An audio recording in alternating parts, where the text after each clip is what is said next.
ये इस मानहवा का दूसरा सीजन है, इसलिए अगर आपने अब तक इसका पिछला सीजन नहीं देखा तो यहाँ आई बटन पे या नीचे डिस्क्रिप्शन में दिए गए लिंक पे जाकर पहले उसे देख ले। तो चलिए बिना कोई वक्त गवाए इस पार्ट को स्टार्ट करते हैं। तो पिछले पार्ट में हमने देखा कि वोनहवा ने म्यूंग के हार्ट से लिपटा सेंटीपीड निकालकर उसे टाइपिंग कल्ट की असलियत से वाकिफ करवा दिया था। ये जानने के बाद म्यूंग भी वोनहवा के साथ हाथ मिला लेता है। इसके बाद हमें यिंगचुआन महल का सीन दिखाया जाता है। वोनहवा को देखकर काफी खुश हो चुके चेन गुई ने उसे हुआतुओ बुलाते हुए अपने पास आने को कहा। वोनहवा भी कमरे में एंटर होते हुए उसे ग्रीट करने लगा। चेन गुई उसके पास जाकर हंसते हुए बोलने लगा कि तुम तो अब अटेंडिंग इंपीरियल सेंसरेट बन चुके हो। अंकल हवांग भी तुम्हारी काफी तारीफ करते हैं। उन्होंने तो तुम्हें एक छोटी आर्मी खड़ी करने की भी अथॉरिटी दी है, राइट? वैसे हिज मैजेस्टी कैसे है? खैर, क्या ही फर्क पड़ता है, अगर वो बीमार होंगे तो भी तुम उनका इलाज कर ही दोगे। वोनहवा भी ऑकवर्ड होते हुए उसे जवाब दे रहा था। फिर चेन गुई बातें करते हुए गो ह्यून के पास जाने लगा। वहीं पीछे खड़ा वोनहवा सोच रहा था कि क्या चेन गुई हमेशा से ही इतनी बातें करता था? वैसे मैं इसकी इतनी एक्साइटमेंट समझ सकता हूं। भले ही वो चांसलर हो, लेकिन एक फादर तो आखिर में फादर ही रहता है। इतना सोच उसने उसके पास जाकर कहा कि अब मैं पल्स चेक करना चाहता हूं। वो गो ह्यून का हाथ पकड़कर उसकी पल्स चेक करने लगा। तभी गो ह्यून ने बताया कि वैसे तो मुझे कोई दर्द या अनकंफर्टेबल फील नहीं हो रहा, लेकिन मैं अपने पेट के शेप के बारे में थोड़ा क्यूरियस थी। तुम्हें तो पता ही होगा कि कैसे मिडवाइव्स पेट देखकर ही सब बता सकती हैं। दरअसल गो ह्यून अपने बच्चे का जेंडर जानना चाहती थी। वोनहवा ने भी ये जान उन्हें कंग्रेचुलेट करते हुए बताया कि आप कुछ ही दिनों में एक हेल्थी बॉय को जन्म देने वाली है। चेन गुई और गो ह्यून ये सुनकर सरप्राइज्ड हो गए। वो दोनों ही काफी खुश लग रहे थे। ऐसे ही 10 दिन और बीत जाते हैं और हमें यिंगचुआन महल की मेडिसिन इन्वेंटोरी दिखाई जाती है। एक फिजिशियन वोनहवा को हुआतुओ नाम से बुलाते हुए पूछ रहा था कि क्या मैं हर हाइनेस को इस मेडिसिन की एक और बैच दे दूं? वोनहवा ने उसे मना करते हुए कहा कि इस बार हम डिफरेंट मेडिसिनल हर्ब को यूज करेंगे। 3 चियान एंजेलिका, 1 चियान एक फेन सीनाइडियम, 7 फेन पीच कर्नल, 2 फेन भुनी हुई अदरक और 2 फेन लिकोरिश रूट। सारे फिजिशियंस उसके बताए हुए हर्ब्स इकट्ठा करने लगे। वहीं वोनहवा मन ही मन सोच रहा था कि मैंने जन्म के पहले की दवाई प्रिस्क्राइब कर दी है, इसीलिए अब मुझे जन्म के बाद वाली दवाई भी असाइन कर देनी चाहिए। चाइल्ड बर्थ स्टार्ट हो चुका है, इसलिए असली चैलेंज भी अब शुरू होगा। तभी गो ह्यून के चिल्लाने की आवाज पूरे महल में गूंज उठी। वोनहवा ने भी ये आवाज सुन ली थी। उसने सोचा कि लगता है हर हाइनेस को लेबर पेन शुरू हो चुका है। यह अच्छा हुआ कि बर्थिंग चेंबर में मर्दों का जाना अलाउड नहीं है, क्योंकि मुझे ऑब्स्टेट्रिक्स और गायनिकोलॉजी का कोई एक्सपीरियंस नहीं है। मुझे उम्मीद है कि सब कुछ सही से हो जाए। ऐसे ही 2 घंटे बीत जाते हैं और शाम होने लगती है। वोनहवा परेशानी के मारे क्रेजी हुए जा रहा था। वो सोच रहा था कि भले ही ये उनका पहला बच्चा हो, लेकिन फिर भी 10 घंटे बीत जाने के बाद भी अब तक डिलीवरी क्यों नहीं हुई? मैंने पिछले 10 दिनों से हर हाइनेस की पल्स चेक की है और एक्सरे विजन भी यूज किया है और उसे कोई प्रॉब्लम नहीं थी। तभी एक औरत कॉरिडोर में भागते हुए आने लगी। उसने चिल्लाकर फिजिशियन वोनहवा को आवाज लगाई। उसने वोनहवा को बताया कि मिडवाइव्स आपको अर्जेंटली बुला रही हैं। उसकी बात सुन वोनहवा ने घबराते हुए सोचा कि जरूर कुछ गलत हुआ है। जिस हिसाब से ये मुझे बुला रहे हैं, इसका मतलब है कि हर हाइनेस अभी जिंदा है, इसलिए ये सिचुएशन शायद ब्रीच बर्थ से रिलेटेड है। इतना सोच उसने तुरंत ही सियोन को सर्जिकल इक्विपमेंट लाने के लिए बोला। इसके बाद वो दोनों ही उस सर्वेंट को फॉलो करने लगे। उस सर्वेंट ने वोनहवा को बताया कि मिडवाइफ के मुताबिक बच्चे के सिर की जगह उसके पैर बाहर आ रहे हैं। थोड़ी ही देर में वो उस कमरे तक पहुंच गए। चेन गुई को भी अपने पीछे किसी के आने का एहसास हुआ।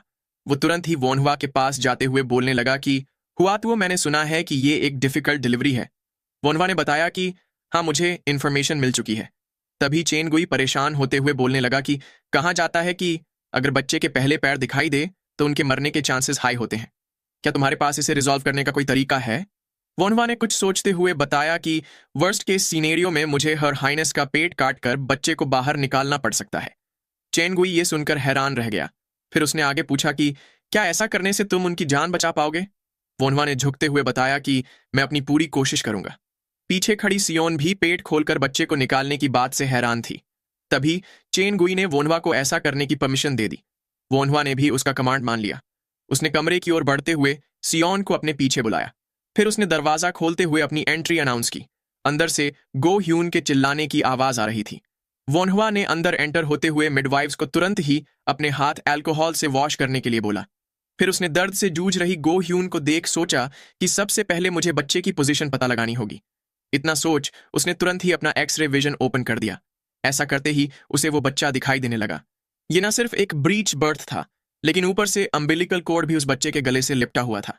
वोनहुआ ये देखकर चौंकते हुए परेशान हो गया। उसने मन ही मन सोचा कि अब ज्यादा वक्त नहीं बचा। उसने गो ह्यून को बताया कि आपकी वूम्ब के अंदर बच्चा गलत पोजीशन में है, इसलिए मेरे पास आपका पेट खोलकर बच्चे को बाहर निकालने के अलावा और कोई चॉइस नहीं है। गो ह्यून ने यह सुनकर अपनी मुट्ठी भींच ली। उसने चिल्लाते हुए वोनहुआ से कहा कि मुझे फर्क नहीं पड़ता कि मेरे साथ क्या होगा, इसलिए तुम्हें जो करना है वो करो, लेकिन बच्चे को बचा लो। वोनहुआ ने कुछ सोचते हुए उसकी बात को नकार दिया। उसने मास्क पहनते हुए कहा कि मैं आप दोनों को बचाने वाला हूं। थोड़ी देर बाद मिडवाइफ्स ने उससे पूछा कि तुम शुरुआत कब करोगे। वोनहुआ ने पल्स चेक करते हुए उन्हें थोड़ी देर इंतजार करने के लिए बोला। वो सोच रहा था कि मैं गो ह्यून के कंप्लीटली अनेस्थेटाइज होने तक का इंतजार नहीं कर सकता। मुझे इसका इफेक्ट दिखते ही सर्जरी शुरू करनी होगी। अनेस्थीजिया का बच्चे पर भी असर हो सकता है। तभी बच्चा गो ह्यून के पेट में ही किक करने लगा। ये देख वोनहुआ ने परेशान होते हुए सोचा कि लेकिन अब तक तो हर हाइनेस पूरी तरह से एनेस्थेटाइज्ड हुई भी नहीं है। तभी गो ह्यून ने चिल्लाते हुए वोनहुआ से कहा कि मुझे कोई फर्क नहीं पड़ता, इसलिए तुम सर्जरी शुरू करो। उसकी बात सुन वोनहुआ ने उन दोनों मिडवाइफ से गो ह्यून को पकड़े रखने को कहा ताकि वो हिल ना पाए। फिर उसने सियोन से स्कैल्पल मांगा। वो दोनों ही सर्वेंट्स गो ह्यून को पकड़े हुए थीं और वोनहुआ स्कैल्पल लेकर तैयार खड़ा था। उसने तुरंत ही गो ह्यून के पेट पर कट लगाना शुरू कर दिया। गो ह्यून को एनेस्थीसिया पूरी तरह से इफेक्टिव ना हो पाने की वजह से काफी दर्द हो रहा था। वोनहुआ के कट लगाने पर वो दर्द से चीख उठी। वोनहुआ मन ही मन उस बच्चे को ब्रैट कहकर बोलने लगा कि मुझे पता है कि यह मुश्किल है, क्या इसलिए तुम बाहर आने से मना कर रहे हो। फिर उसने अपने पीछे खड़ी सियोन से सोल्डरिंग आयरन मांगा। सियोन भी उसे लेकर तैयार ही खड़ी थी। वोनहुआ दर्द से जूझ रही गो ह्यून को देख मन ही मन उस बच्चे से बोलने लगा कि तुम बाहर आना क्यों नहीं चाहते, प्लीज मुझे थोड़ी मदद करो। मैं ये बात समझ सकता हूं क्योंकि मैं पहले भी मर चुका हूं, लेकिन क्या तुम्हें पता है कि यह जिंदगी हमेशा अच्छी नहीं होती, लेकिन वो इतनी बुरी भी नहीं होती, इसलिए मेरा हाथ पकड़ो और बाहर आ जाओ। इतना बोल वोनहुआ ने उस बच्चे को बाहर निकाल लिया। वो बच्चा भी बाहर निकलते ही रोने लगा। गो ह्यून की आंखों में भी अपने बच्चे को देखकर आंसू आ गए। वोनहुआ ने सिजर की मदद से अम्बिलिकल कॉर्ड को कट कर दिया। इसके बाद वो उस रोते हुए बच्चे को पकड़कर थैंक यू बोलने लगा। फिर उसने वो बच्चा गो ह्यून की तरफ बढ़ाते हुए कहा कि आपने काफी ज्यादा मेहनत की है। गो ह्यून भी उस बच्चे को गले लगाते हुए रोने लगी। वो उसके सेफ और हेल्थी होने पे काफी ज्यादा खुश थी। पास ही खड़ी मिडवाइफ ने मुस्कुराते हुए कहा कि योर हाइनेस आपको एक हेल्थी बेटा हुआ है। तभी गो ह्यून का हाथ नीचे गिरने लगा। वो मिडवाइफ उसका नाम चिल्लाते हुए उसे उठने को बोल रही थी। वोनहुआ और सियोन भी उसकी आवाज सुनकर चौंक गए। गो ह्यून कोई रिस्पॉन्स नहीं दे रही थी। ये देख वोनहुआ उसकी पल्स चेक करने लगा। उसने पूरे कॉन्सेंट्रेशन के साथ सिचुएशन का पता लगाया। इसके बाद उसने कहा कि सब कुछ ठीक है, ये बस सो चुकी है। लगता है कि अब जाकर एनेस्थीसिया ने अपना असर दिखाया है। बाकी लोगों ने भी ये सुनकर राहत की सांस ली। वोनहुआ भी मुस्कुराते हुए उन्हें देखने लगा। उसने मन ही मन गो ह्यून से कहा कि योर हाइनेस आपने काफी मेहनत की है। फिर वो मुस्कुराते हुए उस बच्चे से बोलने लगा कि तुमने भी काफी मेहनत की है ब्रैट। ऐसे ही 5 दिन निकल जाते हैं। हमें चांसलर के महल का सीन दिखाया जाता है। चेन गुई काफी अच्छे मूड में था। वो वोनहुआ से बोल रहा था कि तुमने हर हाइनेस और बच्चे दोनों को बचा लिया। हुआतुओ नाम तुम्हें वाकई में सूट करता है। वोनहुआ ने भी उसे पोलाइटली जवाब दिया, लेकिन वो मन ही मन हुआतुओ नाम सुनकर काफी फ्रस्ट्रेट हो रहा था। तभी चेन गुई बोलने लगा कि मुझे तुम्हें कुछ अच्छा रिवॉर्ड देना ही चाहिए, लेकिन मुझे पता है कि तुम मना कर दोगे। लेकिन फिर भी अगर तुम्हें कुछ चाहिए तो तुम मुझे बता सकते हो। ये सुन वोनहुआ ने सोचा कि अब शायद मैं उस चीज को मांग सकता हूं। इतना सोच उसने चेन गुई को बताया कि चियाओ काउंटी में एक सोचॉन विलेज नाम की बस्ती है। मैं वहां पर पेशेंट्स का इलाज किया करता था, लेकिन कुछ वक्त से मैं उन्हें ज्यादा विजिट नहीं कर पा रहा। इसलिए प्लीज मुझे सोचॉन विलेज के पास एक क्लिनिक को सेटअप करना अलाउ करे। चेन गुई उसकी बात सुन मुस्कुराते हुए बोलने लगा कि मुझे तो लगा था कि आखिर अब तो तुम कुछ मांग ही लोगे, लेकिन तुम अभी भी लोगों के लिए एक क्लिनिक बनाना चाहते हो। तो फिर ठीक है। वोनहुआ ने उसकी बात सुनकर खुश होते हुए सोचा कि ये तो सोचॉन विलेज के लोगों के लिए काफी अच्छा होगा। तभी चेन गुई ने गार्ड्स को बुलाते हुए चियाओ काउंटी को एक क्लिनिक बनवाने का ऑर्डर देने के लिए बोला, और साथ ही हर आधे महीने में एक बार महल के कोर्ट फिजिशियंस को उस जगह असाइन करने के लिए कहा। चेन गुई ने आगे कहा कि मैं कोर्ट क्लिनिक की मेडिसिनल हर्ब्स को यूज करने की भी परमिशन देता हूं, और साथ ही मैं चियाओ काउंटी में 144 टन चावल उगाए जा सके उतनी उपजाऊ जमीन हुआ फैमिली को प्रोवाइड करता हूं। वोनहुआ ये सब सुनकर दंग रह गया। तभी चेन गुई मुस्कुराते हुए आगे बोलने लगा कि इसलिए मैं इस क्लिनिक का नाम खुद रखूंगा। वोनहुआ मन ही मन परेशान होते हुए उसे ऐसा करने से मना करने लगा। तभी चेन गुई ने बताया कि उस क्लिनिक का नाम होगा हुआतुओज क्लिनिक। वोनहुआ ये नाम सुनकर पूरी तरह से चिढ़ गया। सामने से चेन गुई बोलने लगा कि ये तुम्हारी ही गलती है कि तुमने मुझे ऐसा करने का बहाना दिया, और वैसे भी तुम्हें ये चाहिए था, इसलिए तुम्हें मेरा डिसीजन मान लेना चाहिए। वनवा ने भी सोचा कि मेरे पास और कोई चॉइस नहीं है, मैं हमेशा इसे रिजेक्ट नहीं कर सकता। ये तो अच्छा है कि मेरे दोनों भाई गवर्नमेंट पोजीशंस पे हैं, इसलिए ये मुझे एक्सप्लॉइट करने की कोशिश नहीं करेगा। और अब अगर मुझे जमीन मिल ही रही है तो मुझे वही जमीन मांग लेनी चाहिए जिस पर मैंने नजर रखी हुई है, क्योंकि वो जमीन एक ऐसा रियल एस्टेट है जो कभी फेल नहीं होगा। इतना सोच वोनवा ने चेन गुई को थैंक यू बोला। फिर चेन गुई ने वोनवा से पूछा कि अब जबकि तुमने यिंग चुआन के क्लिनिक को देख लिया है तो क्या तुम और जगह देखने के लिए भी जाने वाले हो? वोनवा ने उसे हाँ में जवाब देते हुए बताया कि मैं आनचेंग काउंटी के रुनान प्रिफेक्चर जाने का प्लान कर रहा हूँ। इसके बाद कुछ वक्त बीत जाता है और हमें आनचेंग काउंटी के रुनान प्रिफेक्चर का आइडल रिवर नाम का इन दिखाया जाता है। वोनवा और लॉर्ड यू उस इन के अंदर बैठे नाश्ता कर रहे होते हैं। तभी किसी ने फिजिशियन वोनवा को आवाज लगाई। म्यूंग ने झुकते हुए वोनवा को ग्रीट किया। वोनवा ने भी उसे ग्रीट किया। फिर उसने म्यूंग के पीछे खड़े बंदे को देख पूछा कि क्या यही वो पर्सन है? वो पीछे खड़ा बंदा भी वोनवा को ग्रीट करने लगा। उसने अपना नाम झांगगुई बताया। ये बंदा झांगगुई ऑफिशियल होता है और इसके झांगलू और झांगवेई नाम के दो बड़े भाई होते हैं। वनवा ने उसे देख खुश होते हुए मन ही मन सोचा कि तो आखिर ये बंदा हकीकत में एग्जिस्ट करता है। हिस्ट्री बुक्स में इस बंदे के बारे में कुछ लाइंस लिखी गई हैं। फिर उसने भी खुद का नाम बताकर इंट्रोडक्शन दिया और बताया कि मैं चियाओ काउंटी से हूं। उसने आगे बताया कि मुझे कुछ लोग हुआतू नाम से भी बुलाते हैं। हुआतू नाम सुनकर वो बंदा चौंक गया। वो हैरान होते हुए म्यूंग से पूछने लगा कि क्या ये वही येजोउ का हुआतू नाम का फिजिशियन है? तभी म्यूंग वोनवा से इस बंदे को ले जाने के लिए बोलने लगा। उसने बताया कि ये बंदा तुम्हारे लिए काफी मददगार साबित होगा। कोई भी बंदा इस इन में एंटर होना तो छोड़ो, पर इसके आसपास भी नहीं आ सकता, इसलिए तुम इससे कंफर्टेबली बात कर सकते हो। वोनवा ने भी उसे थैंक यू कहा। इसके बाद म्यूंग वहां से जाने लगा। तभी कुछ याद करके वो रुक गया। उसने पीछे मुड़कर वोनवा से कहा कि ये तो बस अभी शुरुआत है। वोनवा भी सीरियस एक्सप्रेशन के साथ उसे देखते हुए सोच में पड़ गया। इसके बाद म्यूंग वहां से निकल जाता है। उसके जाने के बाद वोनवा ने झांगगुई को बैठने के लिए बोला। झांगगुई भी उसकी बात मानते हुए बैठ गया। लॉर्ड यू पास खड़ा होकर उन्हें गार्ड करने लगा। वोनवा ने झांगगुई से पूछा कि क्या बाय एनी चांस तुम्हारे झांगलू और झांगवेई नाम के दो भाई भी हैं? झांगगुई ने सरप्राइज्ड होते हुए उसे हाँ में जवाब दिया और पूछा कि लेकिन तुम्हें यह कैसे पता? सामने से वोनहुआ ने बताया कि मैं झांग लिंग के पोते जिन्होंने the way of the 5 PECS of rice की शुरुआत की थी, उनके बारे में ना जानूं, ऐसा कैसे हो सकता है? तुम्हारे लेट दादाजी ने the way of new coming righteous alliance को प्रीच किया था और लोगों को हेवंस के सामने अपने किए गए पापों का पश्चाताप करवा के उनकी बीमारियों को हील किया था। झांगगुई ने भी खुश होते हुए उसकी बात में हामी भरी और कहा कि लगता है तुम्हें टाओइज्म के बारे में काफी कुछ पता है। तभी वोनहुआ ने अपना कप नीचे रखते हुए झांगगुई से पूछा कि क्या तुम ये मानते हो कि हेवन उन टाओइज्म के 3 गॉड्स जो आसमान, जमीन और पानी के इंचार्ज है, उनसे कंसिस्ट करते हैं?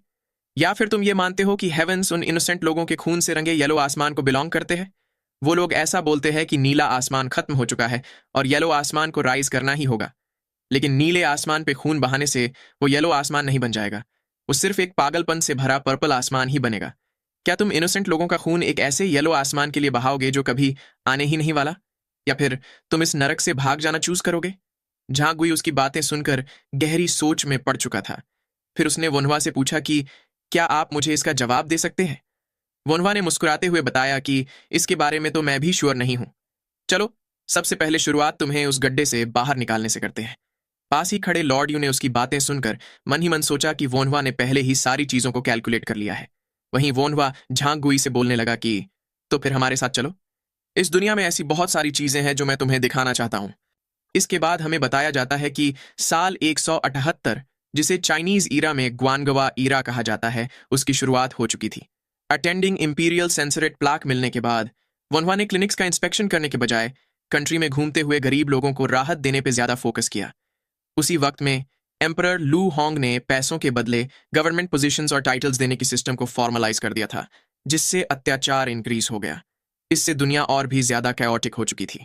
ऐसे ही कुछ साल बीत जाते हैं और हमें ग्वानगवा ईरा के 5वें साल का जनवरी महीना दिखाया जाता है। विंटर के चलते सिटी के चारों ओर बर्फ फैली हुई थी। ये जगह होती है आंजो के ताइशान प्रीफेक्चर की फिंगाओ काउंटी। एक बड़े से टेंट के बाहर लोगों की काफी चहल पहल थी। टेंट के अंदर वोनहुआ एक बंदे के पैर पे पट्टी लगा रहा था। उसने पट्टी लगाकर उस बंदे को बताया कि ये डन हो चुका है, अब तुम्हें चलने में ज्यादा दिक्कत नहीं होगी। वो बंदा भी वोनहुआ को थैंक यू कहते हुए बोलने लगा कि मैं आपका ये कर्ज कैसे चुका पाऊंगा। वोनहुआ ने उसे इस बारे में चिंता न करने को कहा। उसने उस बंदे को दादाजी बुलाते हुए कहा कि आपको जल्द से जल्द ठीक हो जाना चाहिए। अब वोनहुआ 20 साल का हो चुका था और फिलहाल वो आंजो में घूमते हुए पेशेंट्स का इलाज कर रहा था। तभी पीछे से किसी ने वोनहुआ को मास्टर कहकर आवाज लगाई। ओबो ने वोनहुआ को बताया कि मैंने आपके इंस्ट्रक्शंस के मुताबिक सारी हर्बल मेडिसिन को प्रिस्क्राइब कर दिया है। पास खड़े बियॉन ने भी कहा कि अब कोई भी इमरजेंसी पेशेंट नहीं बचा। ये सुनकर वोनहुआ ने उनके काम की तारीफ की। तभी सियोन वहां आकर बोलने लगी कि अभी नया साल शुरू हुए कुछ ही दिन बीते हैं और अभी से काफी सारे पेशेंट्स आने लगे हैं। वोनहुआ ने भी उसकी बात से अग्री किया। सियोन ने आगे कहा कि लेकिन सब लोग इस बात से रिलाइव्ड है क्योंकि आप यहाँ हैं मास्टर। वोनहुआ ने भी कहा कि ये तो राहत की बात है, लेकिन मैं तुम लोगों को काफी मेहनत से सिखाने वाला हूं, इसलिए मुझे उम्मीद है कि तुम लोग भी अपना बेस्ट करोगे। हम जल्द ही इतने बिजी हो जाएंगे कि हमारे पास आराम करने का भी वक्त नहीं होगा। तीनों ही डिसाइपल्स ने उसे पूरी डिटर्मिनेशन के साथ हाँ में जवाब दिया। इसके बाद वोनहुआ टेंट से बाहर निकल आया। वो चलते हुए सोच रहा था कि अब द येलो टर्बन रिबेलियन शुरू होने में सिर्फ 2 साल का ही वक्त बचा है। जल्द ही अनगिनत लोग मारे जाएंगे, लेकिन साथ ही अनगिनत हीरोज भी सामने आएंगे। तब तक जो काम मैं कर सकता हूं वो है एक फिजिशियन के तौर पे अपना इन्फ्लुएंस बढ़ाना और केओस के बीच में ज्यादा से ज्यादा लोगों को बचाना। लेकिन क्या इस वॉर में पकड़े जाने से बचने का वाकई में कोई तरीका है? असल जिंदगी का हुआ तो वो अपनी पूरी जिंदगी पॉलिटिक्स से दूर रहने के बाद भी आखिर में काओ काओ के द्वारा मार दिया गया था। क्या होगा अगर मैं भी वो किस्मत अवॉइड नहीं कर पाया? तभी पीछे से किसी ने वोनहुआ को फिजिशियन कहकर आवाज लगाई। एक छोटा लड़का अपनी पीठ पे एक बच्चे को लिए हुए पूछ रहा था कि मैंने सुना है आप पेशेंट्स का इलाज करते हैं। प्लीज क्या आप मेरे छोटे भाई को भी एक बार चेक कर सकते हैं? वोनहुआ ने जाकर उसके छोटे भाई को पकड़ते हुए पूछा कि इसके सिम्टम्स क्या हैं। उस लड़के ने बताया कि इसे पिछले कुछ दिनों से डायरिया हो गया है, लेकिन पिछले दिन से उसे काफी बुखार आ चुका है। ये सुन वोनहुआ ने उसके छोटे भाई को ले जाते हुए उसे भी अंदर आने को कहा। वो मन ही मन सोच रहा था कि इन कुछ दिनों से इलाज के लिए काफी सारे छोटे बच्चे आ रहे हैं। उसने टेंट में जाकर ओबो से बेड तैयार करने को और बियोन से साफ पानी उबालने को बोला। वो दोनों भी तुरंत ही उसके कहे मुताबिक करने लगे। फिर वो छोटा लड़का वोनहुआ को बताने लगा कि मैंने पिछले दिन से काफी सारे क्लिनिक्स में घूम कर देख लिया, लेकिन इसका इलाज कोई भी नहीं कर पाया। और एक विलेज एल्डर ने मुझसे कहा कि यहाँ एक हाईली स्किल्ड फिजिशियन आए हुए हैं, इसीलिए मैं इसे आपके पास ले आया। वोनहुआ ने मुस्कुराते हुए कहा कि ये तुमने अच्छा काम किया। तुम्हारा अपने बीमार भाई के लिए खुद की तरफ से पूरे एफर्ट्स डालना वाकई में काबिले तारीफ है। पीछे से उस लड़के ने बताया कि एक बड़े भाई के तौर पे ये मेरा फर्ज है। वोनहुआ उसे देख मुस्कुराते हुए सोचने लगा कि ये बच्चा अपनी उम्र के हिसाब से काफी मैच्योर है। ये वाकई में एडोरेबल है। फिर उसने उस लड़के का सिर सहलाते हुए कहा कि तुम सही में एक प्रॉपर बड़े भाई हो। तुम्हारा नाम क्या है? उस लड़के ने खुद को लियांग नाम से इंट्रोड्यूस किया। उसने आगे बताया कि मेरी सरनेम झुग है। वोनहुआ उसकी बात सुनकर चौंक गया। अभी वक्त चल रहा है साल 182 का जनवरी महीना।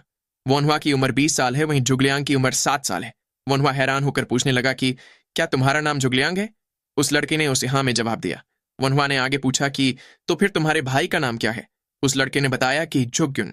वोनहुआ को उसकी बात पर यकीन नहीं हो रहा था। उसने आगे पूछा कि क्या तुम बस 2 भाई ही हो? सामने से उस लड़के ने बताया कि मेरा एक जुग्युन नाम का बड़ा भाई भी है। ये सुन वोनहुआ हैरान होते हुए सोचने लगा कि ये लोग अभी से पैदा कैसे हो गए। तभी उस बच्चे ने पूछा कि वैसे आपने मेरा नाम क्यों पूछा? वोनहुआ ने उसके छोटे भाई को चेक करते हुए कहा कि वो तो बस ऐसे ही, लेकिन वो अभी भी परेशान होते हुए सोच रहा था कि ये पक्का वही जुगलियांग है। उसका वो ना होने का तो चांस ही नहीं बनता, क्योंकि उसके छोटे भाई का भी सेम वही नाम है। फिर उसने ग्युन को चेक करते हुए बताया कि लगता है इसने कुछ गलत खाना खा लिया है।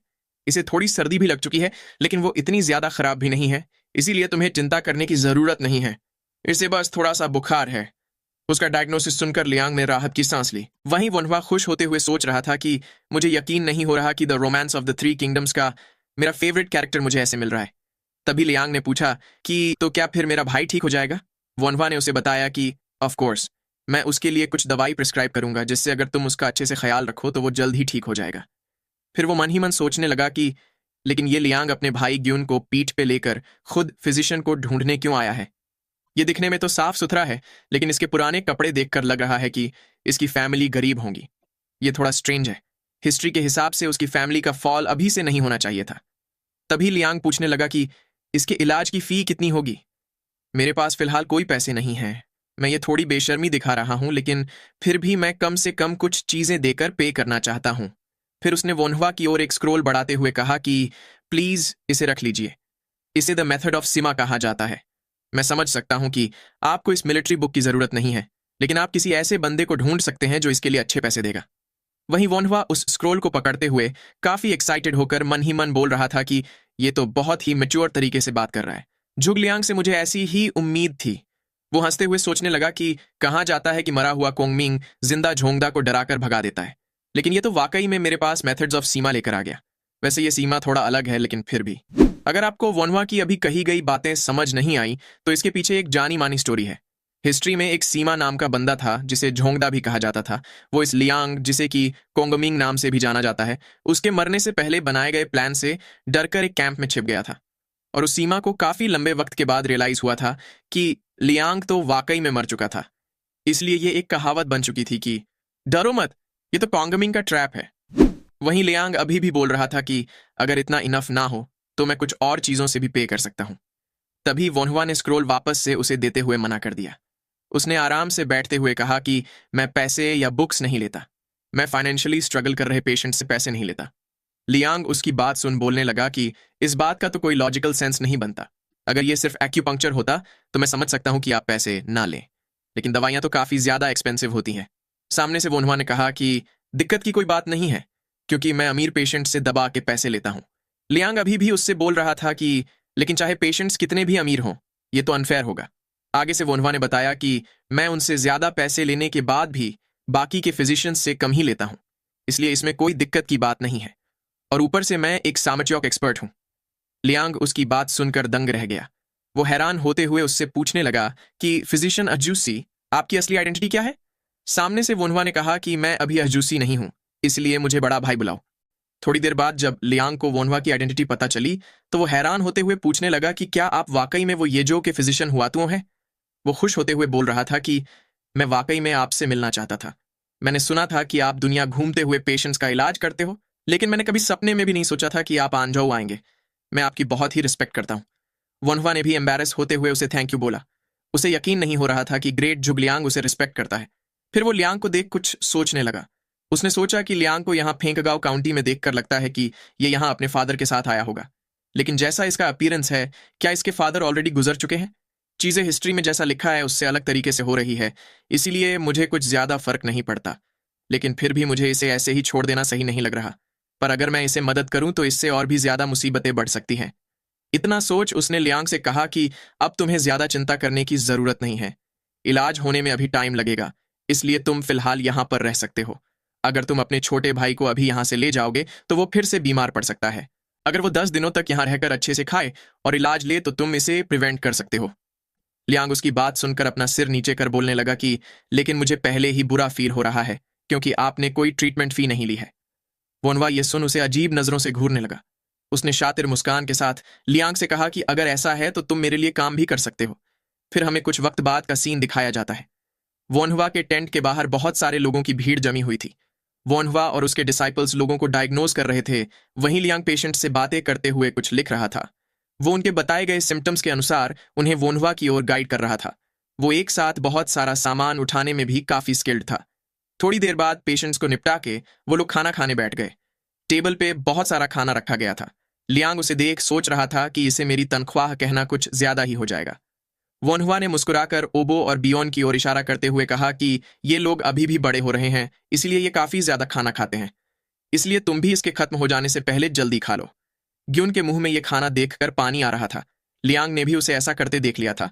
फिर वो खुद भी खाना खाने के लिए रेडी हो गया। उसे ये खाना काफी पसंद आ रहा था। वोन्हवा उसे देख सोच रहा था कि ये तो वाकई में काफी ज्यादा खा रहा है। ये the romance of the three kingdoms का ग्रेटेस्ट मिलिट्री स्ट्रैटेजिस्ट और एक काफी कैप्टिवेटिंग कैरेक्टर है। मैंने कभी सोचा नहीं था कि मैं लियांग से ऐसे मिलूंगा, लेकिन मुझे ये काफी अच्छा फील हो रहा है। ऐसे ही 10 दिन बीत जाते हैं। वोन्हवा उन भाइयों को वापस भेजने से पहले उन्हें कुछ पैसे दे रहा था। लियांग ने तुरंत ही मना करते हुए कहा कि मैं ये पैसे नहीं ले सकता। वोन्हवा उसकी बात सुन बोलने लगा कि तुम तो शूझो जाने की बात कर रहे थे। क्या तुम ट्रैवलिंग करते वक्त अपने पूरे परिवार के साथ पैसों के लिए भीख मांगने का प्लान बना रहे हो? लगता है तुम्हें अपने छोटे भाई को बीमार होता देखने की हॉबी है। क्या तुम्हें यह लगता है कि पैसे पेड़ पर उगते हैं?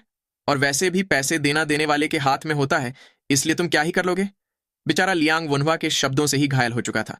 फिर वोनवा ने आगे कहा कि तुम स्मार्ट हो, इसलिए मैं अपनी बातें घुमाना नहीं चाहता। इसलिए मैं तुम्हें सीधा सीधा कुछ और बातें बताना चाहता हूँ। कुछ साल पहले हुआ फैमिली भी एक डिक्लाइनिंग नोबल फैमिली हुआ करती थी। एक ऐसी नोबल फैमिली जहां नौकरों की सालाना पगार भी कुछ महीनों तक डिले हो जाती थी। मेरे दो बड़े भाई भी पॉलिटिकल फैक्शंस के द्वारा बाहर निकाल दिए गए थे और वो लगातार अपनी एग्जामिनेशंस में फेल हो रहे थे। और इतना काफी नहीं था तो ऊपर से मेरी माँ भी एंट्रिक डिजीज से बीमार हो गई थी। मैंने पूरा शुजो तक ट्रैवल किया बिना एक भी बार ये उम्मीद किए कि मैं दुनिया में ऊपर उठ पाऊंगा या शोहरत कमा पाऊंगा। लियांग उसकी बात सुन पूछने लगा कि तो फिर आपने खुद के दम पे सक्सेस कैसे हासिल की? वोनवा ने जवाब देते हुए बताया कि मैंने सहन किया। मैंने अकेले तब तक हार नहीं मानी जब तक मैंने हर मुश्किल को पार नहीं कर दिया। मुझे पता है कि ये कितना मुश्किल है, इसलिए मैं तुम्हें मदद कर रहा हूं ताकि तुम्हें अकेले सहन ना करना पड़े। तुम्हें ये बुरा लग सकता है और तुम्हें ऐसा फील हो सकता है कि मैं तुम्हें चैरिटी दे रहा हूं, लेकिन फिर भी तुम्हें इसे सहना होगा। भले ही तुम्हें ये लगे कि तुम ये पैसे लिए बिना भी खुद के दम पे खड़े रह सकते हो, लेकिन फिर भी तुम्हें सहना होगा, क्योंकि तुम्हारे लिए सबसे जरूरी चीज है कोई ऐसा सपोर्ट जो तुम्हें इन मुश्किल हालातों को पार करवा सके। और सबसे जरूरी चीज कि तुम्हें अभी सिर्फ अपनी फैमिली के बारे में सोचकर ही काम करना चाहिए, क्योंकि आखिर में फैमिली ही है जो तुम्हारे साथ रहती है। लियांग की आंखों में वनहवा की बातें सुनकर आंसू आ गए। उसने कहा कि मैं ये बात ध्यान में रखूंगा। वनहवा ने उसे रोना बंद करने को बोल कहा कि मुझे मेलोड्रामा बिल्कुल भी पसंद नहीं है। उसने उन्हें वापस भेजते हुए कहा कि अब जल्दी जाओ, तुम्हारी फैमिली तुम्हारा ही वेट कर रही होंगी। और अगर तुम्हें ये इतना ही परेशान कर रहा है तो तुम इसे बाद में हजारों गुना वापस कर सकते हो, लेकिन तुम्हें वो मुझे देने की जरूरत नहीं है। पीछे खड़ा लियांग उसे देख मन ही मन कुछ सोचने लगा। उसने पूरी डिटर्मिनेशन के साथ कहा कि मैं झुग लियांग, आज जो हुआ उसे कभी भी नहीं भूलूंगा। वोनहुआ भी मुस्कुराते हुए वहां से निकल गया। इसके बाद सीन शिफ्ट होता है और हमें आंजाओ की दुनचियू काउंटी का सीन दिखाया जाता है। काओ काओ ह्वाबोक से बोल रहा था कि लगता है मैंने इस पोजीशन की सारी रिस्पॉन्सिबिलिटीज तुम्हें एक्सप्लेन कर दी है। क्या तुम्हें कोई और सवाल पूछना है? वाबॉक ने मुस्कुराते हुए बताया कि तुमने सब कुछ मेरे साथ इतनी बार रिपीट कर लिया है कि अब मैं इससे काफी फेमिलियर हो चुका हूं। सामने से काओ काओ ने कहा कि तो फिर अब तुम्हें बस हुआतुओं का ही वेट करना होगा जो कि यहाँ इनॉग्रेशन सेरेमनी में आ रहा है, राइट? दरअसल ह्वाबोक अब आंजो की दुनचियू काउंटी का गवर्नर बन चुका है। वहीं काओ काओ गवर्नर से प्रमोट होकर एम्परर का एडवाइजर बन चुका है और अब वो लोयांग सिटी जाने वाला है। फिर काओ काओ मजाक में बोलने लगा कि मैं तो अटेंडिंग इंपीरियल सेंसोरेट से मिलने की बात से ही नर्वस हो रहा हूं। उसे मेरे करप्शन की भनक लगे उससे पहले ही मुझे यहां से भाग जाना चाहिए। उसकी बात सुन ह्वाबॉक तुरंत ही बोलने लगा कि तुम्हारे जैसा न्यायी और ईमानदार गवर्नर क्या कोई और हो सकता है भला? फिर काओ काओ ने अपना कप उठाते हुए वाबॉक को नया गवर्नर बनने पर कंग्रेचुलेट किया। वाबॉक ने भी मुस्कुराते हुए उसे एडवाइजर बनने के लिए कंग्रेचुलेट किया। फिर वो थोड़ा परेशान होकर बोलने लगा कि सच कहूं तो मैं इस बात से थोड़ा परेशान हूं कि तुम वापस इंपीरियल महल जा रहे हो। तुम्हें इसीलिए डिमोट करके यहां गवर्नर के तौर पे भेज दिया गया था क्योंकि तुम्हारी जियान शुओ के साथ नहीं बनती थी। और अब जबकि तुम वापस से इंपीरियल महल जा रहे हो तो मुझे नहीं लगता कि वो चुप बैठेगा। दरअसल 10 अटेंडेंट्स का लीडर जिसको मैंने पहले ग्योन सियोक नाम से इंट्रोड्यूस करवाया था वो, और काओ काओ ने जिसके अंकल को पनिशमेंट के तौर पे मरवा दिया था, वो जियान शुओ, दोनों एक ही पर्सन है। इसलिए अब से हम इसे जियान शुओ नाम से बुलाएंगे। ह्वाबोक की बात सुन काओ काओ ने सीरियस एक्सप्रेशन के साथ कहा कि जब तक मेरे ग्रैंडफादर अच्छी हालत में है तब तक वो जियान शुओ मेरा क्या ही बिगाड़ सकता है। वो तो जब मैं एडवाइजर बना तब भी कुछ नहीं कर पाया। ह्वाबोक को यह सुन राहत हुई। काओ काओ आगे बोलने लगा कि मुझे जियान शुओ से डर नहीं लगता, लेकिन मुझे अपने खुद के मुंह से डर लगता है। एडवाइजर एक ऐसी पोजीशन होती है जहां मुझे डायरेक्टली एम्परर से बात करनी होगी, लेकिन क्या मैं अपनी ऐसी पर्सनालिटी के साथ इंपीरियल मीटिंग्स में खुद को कुछ बोलने से रोक पाऊंगा? और वो भी तब जबकि ये दुनिया पूरी तरह से करप्शन में डूबी हुई है। उसकी बात सुन ह्वाबोक ने कहा कि लेकिन हिज मैजेस्टी एक स्मार्ट इंसान है, क्या वो तुम्हारी बातें केयरफुली नहीं सुनेंगे? काओ काओ मुस्कुराते हुए बोलने लगा कि तुम सवाल का जवाब सवाल से दे रहे हो। तुम हमेशा लॉयल रहते हो, इसलिए मुझे तुम पसंद हो, लेकिन मैं इस सोच में पड़ जाता हूं कि तुम इस लॉयल्टी के लिए किस हद तक जा सकते हो। वाबॉक उसकी बातें सुन थोड़ा ऑकवर्ड हो चुका था। फिर काओ काओ ने टॉपिक बदलते हुए कहा कि खैर वैसे भी मैं उनसे सीधा भिड़ने ही वाला हूं, और अगर हालात ज्यादा खराब हो गई तो मैं रिटायर होके कंट्री साइड एरिया में चला जाऊंगा। ये सुन वाबॉक ने कहा कि लेकिन तुम्हारे ग्रैंडफादर तो काउतिंग है जिन्होंने एक हिसाब से 10 अटेंडेंट्स को खुद रेस किया है, इसलिए मुझे यकीन है कि वो तुम्हें धोखा नहीं देंगे। तभी काओ काओ सीरियस होकर बोलने लगा कि मेरे भाई, मैं तुम्हें एक रिडिकुलस एडवाइस देना चाहता हूं। धोखा पाने से ज्यादा बेहतर है धोखा देना, फिर चाहे भले ही तुम्हें पूरी दुनिया के अगेंस्ट जाना पड़े। ह्वाबोक भी उसकी बात सुनकर हैरान हो चुका था। ऐसे ही कुछ वक्त बीत जाता है और अब वोनहुआ दुनचियू काउंटी में पहुंच चुका होता है। वाबोक और काओकाओ ने उसे मुस्कुराते हुए वेलकम किया। वॉनवा ने खुश होते हुए वाबोक को गवर्नर बनने पर कंग्रेचुलेट किया। वाबोक भी बोलने लगा कि ये सब तुम्हारे और काओकाओ की वजह से ही पॉसिबल हुआ है। तभी काओकाओ ने भी मुस्कुराते हुए उन दोनों को खाना खाने के लिए बैठने को कहा। वो तीनों ही चीयर्स करते हुए ड्रिंक करने लगे। थोड़ी देर बाद उनके कमरे से काओकाओ के चिल्लाने की आवाज आने लगी। उसने गुस्से से अपना कप टेबल पे पछाड़ते हुए बताया कि मैं जानता हूं कि मेरे ग्रैंडफादर जो कर रहे हैं वो सही नहीं है, लेकिन मैं क्या ही कर सकता हूं। वो भले ही मेरे स्टेप ग्रैंडफादर हो, लेकिन फिर भी मैं उनका पोता हूं। मैं उन्हें ऐसे ही ओपनली चैलेंज नहीं कर सकता। वाबोक उसे शांत करवाने की कोशिश करते हुए बोलने लगा कि शांत हो जाओ, वरना कोई तुम्हें सुन लेगा। ये सुन काओकाओ ने और भी ज्यादा भड़कते हुए चिल्लाकर कहा कि सबके सब कमीनों, अपने कान बंद करके यहां से दफा हो जाओ, इससे पहले कि मैं तुम्हारा सिर ही काट दूं। वोनवा भी उसका टल्ली होने के बाद का गुस्सा देखकर हैरान था। तभी काओकाओ बोलने लगा कि सबको मुझसे जलन होती है कि मैं अपने ग्रैंडफादर से मिला और इससे मुझे काफी जल्दी सक्सेस मिलती है, लेकिन वो कमीने ये नहीं जानते कि मैं कितना फ्रस्ट्रेटेड हूं। ख्वाबोक अभी भी उसे शांत करवाने की कोशिश कर रहा था। तभी काओकाओ उससे पूछने लगा कि क्या तुम्हें पता भी है कि मैं यहाँ दुनच्यू काउंटी के गवर्नर के तौर पे कितना खुश था। मैंने उन कमीने करप्ट लोगों को सजा दिलवाई, उन कमीनों की प्रॉपर्टी जब्त कर ली, गलत इल्जाम लगे लोगों को रिहा करवाया और टैक्सेस भी कम किए। 3 साल ऐसे रहने के बाद सारे नोबल्स परेशान होकर रोने लगे थे, लेकिन आम लोग खुशी के मारे नाच रहे थे।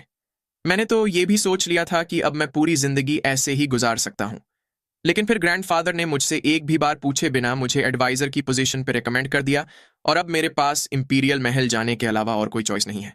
कुछ भी जैसा मैं चाहता हूं वैसा नहीं हो रहा। वहीं वोनवा उसे देख सोच रहा था कि तो हिस्ट्री बुक्स में लिखी हुई काओकाओ की दुनच्यू काउंटी को ईमानदारी से रूल करने की बात वाकई में सच थी। तभी काओकाओ वोनवा को थैंक यू बोलने लगा। उसने वोनवा से कहा कि मैंने सुना है कि तुम मेरी फैमिली के लोगों का भी इलाज कर रहे हो। मैंने इंचो और आंटी से भी सुना था कि वो तुम्हारी वजह से ही हेल्थीली जी पा रहे हैं। सामने से वोनवा ने बताया कि मेरा ऐसा करना स्वाभाविक है, क्योंकि इंचो तो मेरे लिए एक स्वॉन ब्रदर के बराबर है। काओकाओ ने स्वॉन ब्रदर्स की बात सुनकर अपना कप तेजी से टेबल पे पटक दिया। वो तुरंत ही खड़ा होकर एक्साइटेडली बोलने लगा कि मैं ऑलरेडी वाबोक का स्वॉन ब्रदर हूं, इसलिए मुझे तुम्हारा भी स्वॉन ब्रदर बन जाना चाहिए। वोनवा ने उसकी बात सुन पूछा कि लेकिन ऐसे अचानक से? ये सुन काओकाओ चिढ़ते हुए वोनवा से पूछने लगा कि अचानक से तुम्हारा क्या मतलब? क्या तुम मेरे स्वॉन ब्रदर बनना नहीं चाहते? क्या तुम्हें यह लगता है कि इंचो इसके लिए काबिल है लेकिन मैं नहीं? वोनवा ने झेपते हुए बताया कि अरे नहीं, बात ऐसी नहीं है। मैं तो आपका भी स्वॉन ब्रदर बनना पसंद करूंगा। उसका जवाब सुन काओकाओ ने तुरंत ही अपना चाकू निकालते हुए कहा कि तो फिर अपना हाथ आगे करो। वोनवा ये देख पूरी तरह से भौचक्का रह गया। वो काओकाओ से बोलने लगा कि क्या आप इस बारे में वाकई में श्योर हो? मेरे जैसे एक इनसिग्निफिकेंट फिजिशियन को अपना स्वॉन ब्रदर बनाकर आपको क्या ही मिलेगा? काओकाओ उसकी इनसिग्निफिकेंट वाली बात पर रुक गया। फिर वो हंसते हुए बोलने लगा कि तुम ये क्या कह रहे हो? तुम तो सेंट्रल प्लेन के सबसे बेस्ट डिवाइन फिजिशियन से भी ज्यादा फेमस हो। तुम रिस्पेक्ट होना डिजर्व करते हो। आखिर इस दुनिया में ऐसे कितने ही लोग होंगे जो अपनी ग्रीड छोड़कर इतने सारे लोगों को बचाए, इसलिए मैं काओकाओ तुम्हें अपना स्वॉन ब्रदर बनाना चाहता हूं। इतना बोल उसने अपने अंगूठे पे कट लगाकर कप में अपना खून गिरा दिया। वहीं वह सीरियस होकर काओकाओ का स्वॉन ब्रदर बनने की बात सोच रहा था। वो बहुत ही ज्यादा परेशान हो रहा था, लेकिन फिर उसने सोचा कि मेरे और बड़े भाई के काओकाओ के साथ संबंध अच्छे हैं, और ऊपर से अगर मैंने इससे मना किया तो चीजें और भी ज्यादा कॉम्प्लिकेट हो सकती हैं। तो चलो ठीक है, मैं काओकाओ के पास रहकर उस पर नजर रखूंगा। इतना सोच उसने भी चाकू से अपने अंगूठे पे कट लगाकर कप में खून गिरा दिया। फिर उसने काओकाओ की ओर कप बढ़ाते हुए कहा, अब से मैं आपको अपने ब्रदर के तौर पे पाकर काफी ग्रेटफुल रहूंगा। वो दोनों ही स्वॉन ब्रदर बनने की बात पे मुस्कुरा दिए। इसके बाद सीन शिफ्ट होता है और हमें आंजाओ के शानयांग प्रीफेक्चर की चांगई काउंटी नाम की जगह दिखाई जाती है। वोनहुआ अपने डिसाइपल्स के साथ कहीं जा रहा होता है। तभी पीछे से थके हुए ओबो ने कहा कि मास्टर, अब हमें एक छोटा सा ब्रेक ले लेना चाहिए। वोनहुआ ने भी उसकी बात से अग्री करते हुए कहा कि हमें गार्ड्स के आने तक यहीं वेट करना चाहिए।